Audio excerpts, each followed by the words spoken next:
Скъпи приятели, съмишленици, уважаеми госпожи и господа, добре дошли на предизборната ми среща. От сърце ви благодаря, че сте тук за мене и за хората от щаба ми. Вашето присъствие е много важно. Приемам го като подкрепа, симпатия, приятелство.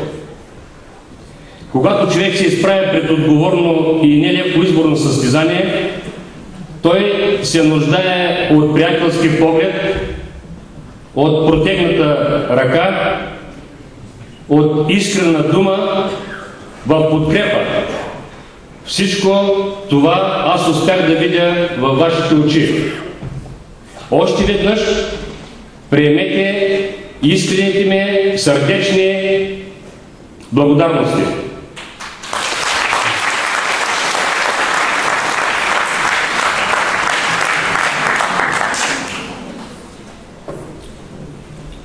Тази вечер ще представим пред вас акцентите от моята предизборна платформа, които ще са в основата на програмата ми за управление, ако получа вашето доверие и бъда избран за кмет.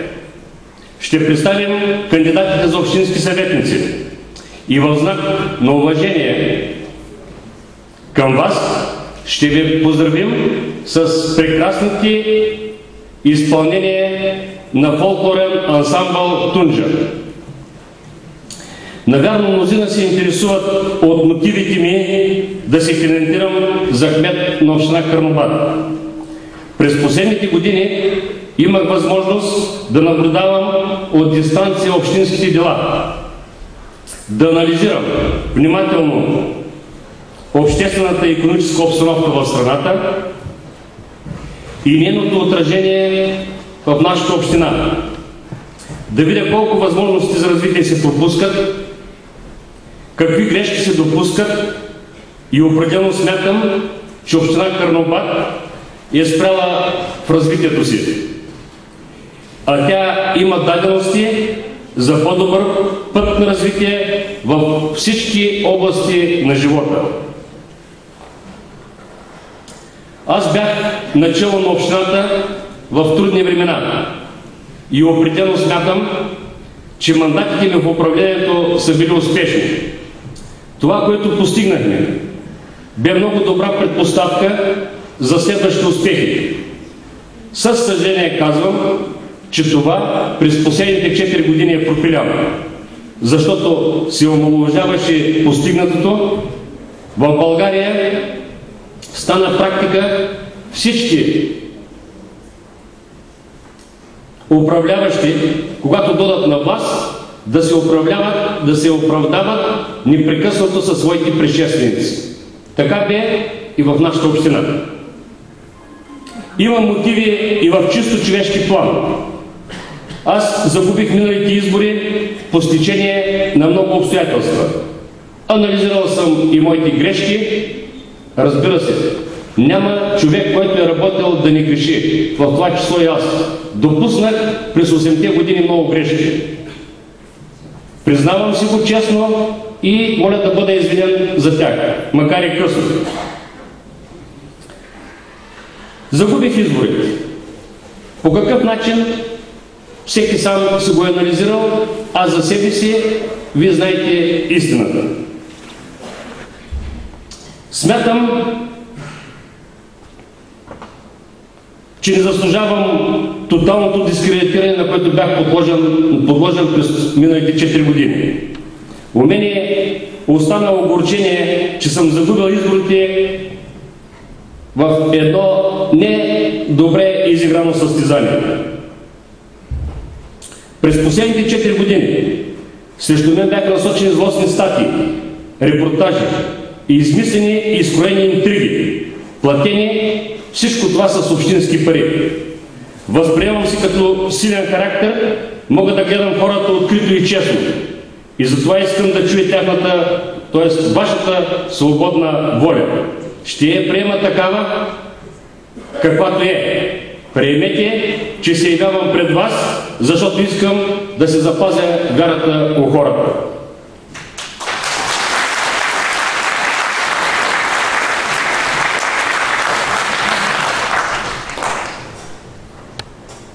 На миналите избори се явихме от името на коалиция 2007.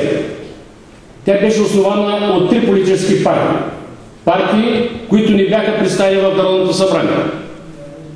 Сега, следвайки опита, който имаме, решихме да се явим на местните избори през октомври месец 2011 с същите партии, които не са в Народното събрание. Смятам, че тая формула е най-добра. Затова, защото когато не си сред управляващите, ти можеш честно да поставиш наболелите проблеми на хората. В миналия мандат имахме 5 общински съветника. За наша радост те работеха много добре.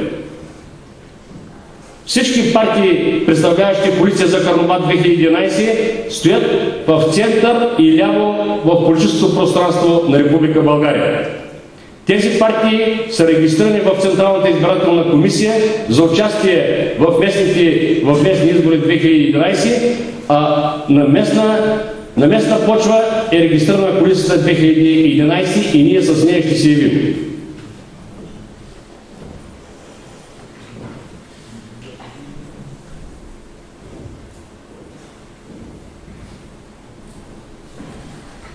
Скъпи приятели, ние сме екип от самишленици. Нашата кауза е и в града, и в селата да е чисто, светло и подредено.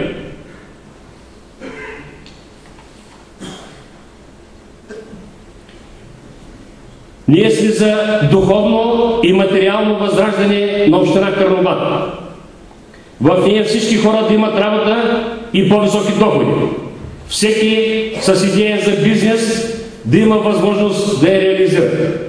Хората да не се страхуват, свободно да изразяват себе си. Да живеем в чисти и благоустроени населени места, да нямаме проблеми от битово естество, младите хора да виждат бъдещето си в нашата община, а не да се скитат прокудени в чужбина. Възрастните да живеят дълъг, спокоен и достоен живот.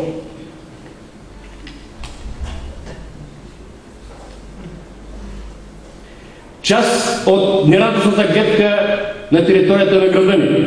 Пътят за ЖП гара Карнобат. Неподдържан, без осветление, непроходими пешеходни зони сега. В нашите мечти искаме да го видим такъв. Асфалтиран, с алея с бело алея, алея за пешеходци, защото това е портала, северният портал на нашия град.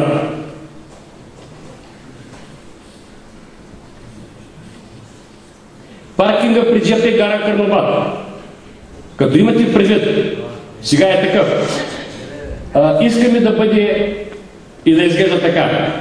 ЖП гара Карнобат е 4-та по големина в държавата ни. След ЖП гара София, Пловдив, Горна Оряховица, 4-та по значение и по големина е ЖП гара Карнобат. Голяма част от нас живеят в панелки.